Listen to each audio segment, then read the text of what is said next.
It has officially begun, the return of the SafeMoon liquidity pool. Well, the majority of it at least. I highlighted a video yesterday going over many of the details with this, and we have a follow-up video for you guys today, as some of this liquidity has already started. This is beginning with a transaction of 100 BNB.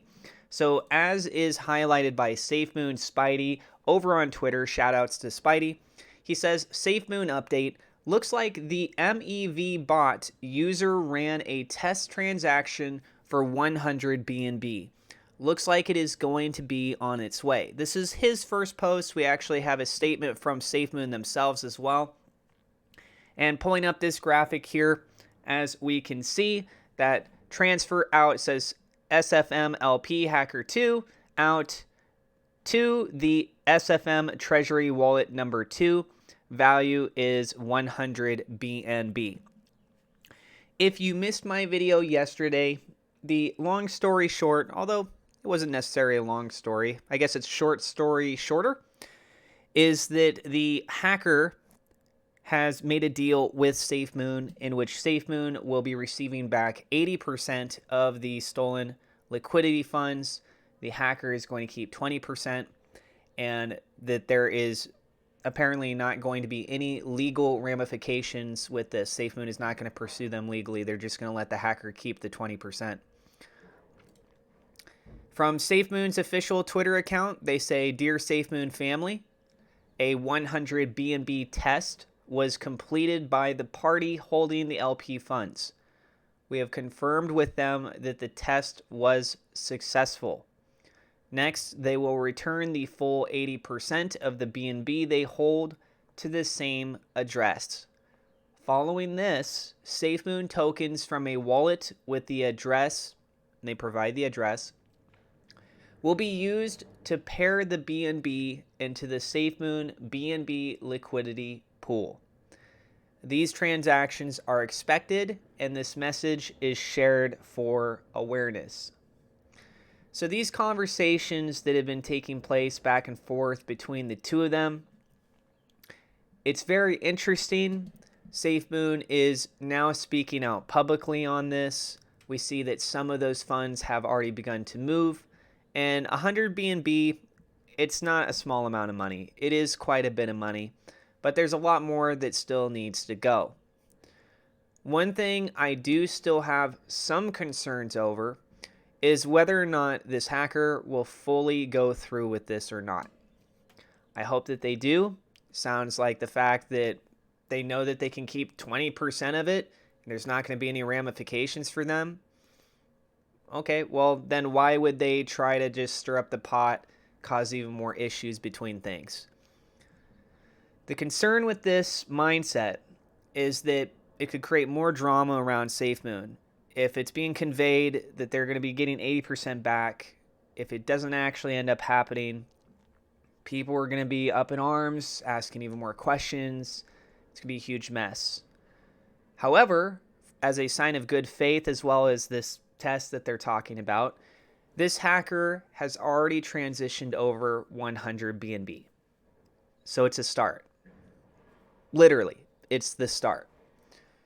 Hopefully the rest of this will be handled very soon, and we can be able to move on from this. People will still remember what happened. People will have their own point of views on it. But what else can we do?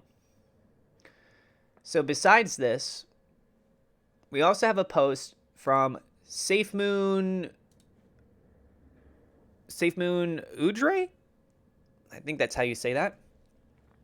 He posted saying liquidity will soon be injected into the SafeMoon BNB pairing. Cross-chain bridges should be opened soon after. Liquidity will grow rapidly. Supply will shrink as traders arbitrage price spreads. Nothing is ever as bad as it seems. Bullish. I mean, I don't know if I necessarily agree with that last sentence, that nothing is ever as bad as it seems. Sometimes things may seem bad, and then you find out it's actually much worse. But in this specific circumstance, I don't think that's the case.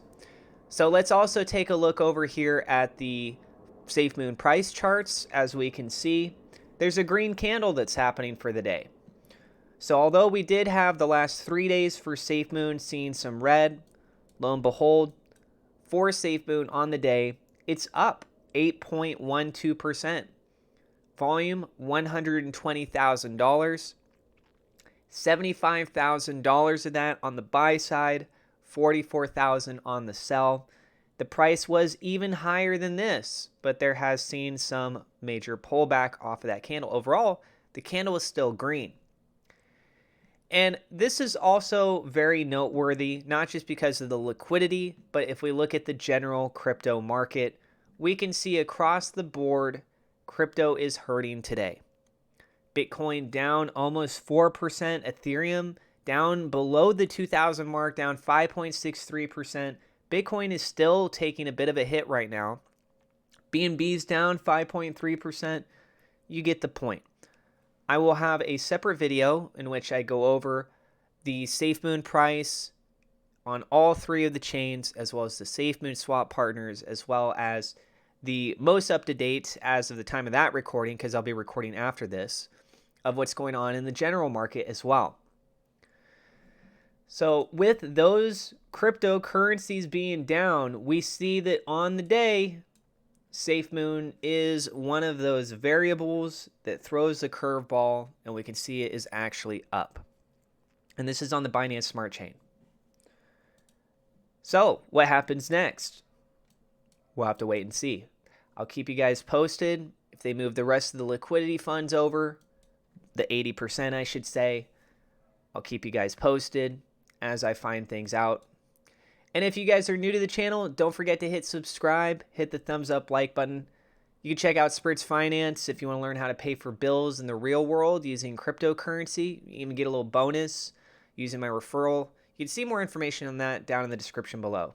Thank you so much, my Patreon supporters. A double shout out thank you to WeLoveSafeMoon.com, Victor Vegas, SafeMoon Oz for being higher level patrons. And thank you also to my YouTube members for your support. Don't forget to hit subscribe, hit the thumbs up like button. God bless, and we will see you in the next episode.